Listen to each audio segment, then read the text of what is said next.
கரூர் கூட்ட நெரிசல் சம்பவம் தொடர்பாக 4 பேர் சிபிஐ விசாரணைக்கு ஆஜராகியிருக்கிறார்கள். இவர்கள் 4 பேருக்கும் சம்மன் அனுப்பியிருந்த நிலையில் தற்போது 4 பேர் சிபிஐ விசாரணைக்கு ஆஜராகியிருக்கிறார்கள். அவர்களிடம் சிபிஐ அதிகாரிகள் விசாரணை மேற்கொண்டு வருகிறார்கள். சம்பவத்தை நேரில் பார்த்தவர்கள், போட்டோகிராஃபர் உள்ளிட்டோர் இதில் அடக்கம். கூடுதல் விவரங்களோடு இணைகிறார் செய்தியாளர் மணிகண்டன். வணக்கம் மணிகண்டன்.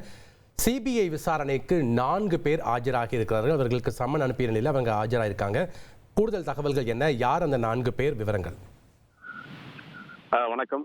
கரூர் வேலுச்சாமிபுரம் பகுதியில் கடந்த மாதம் 27ஆம் தேதி நடைபெற்ற தாவேக தலைவர் விஜய் பிரச்சாரத்தின் போது 41 பேர் உயிரிழந்தனர்.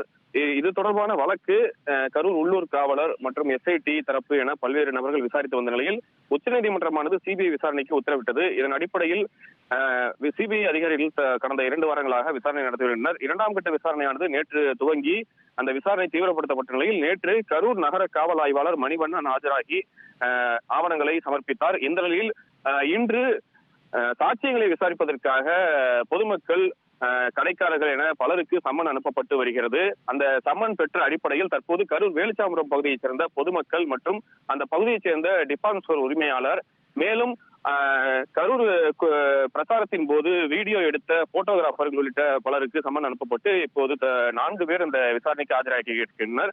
குறிப்பாக அந்த வழக்கின் விசாரணை அதிகாரியாக நியமிக்கப்பட்டுள்ள சிபிஐ கூடுதல் SP முகேஷ்குமார் அளித்திருந்த சம்மனின் அடிப்படையில் 4 பேர் தற்போது ஆஜராகி இருக்கின்றனர்.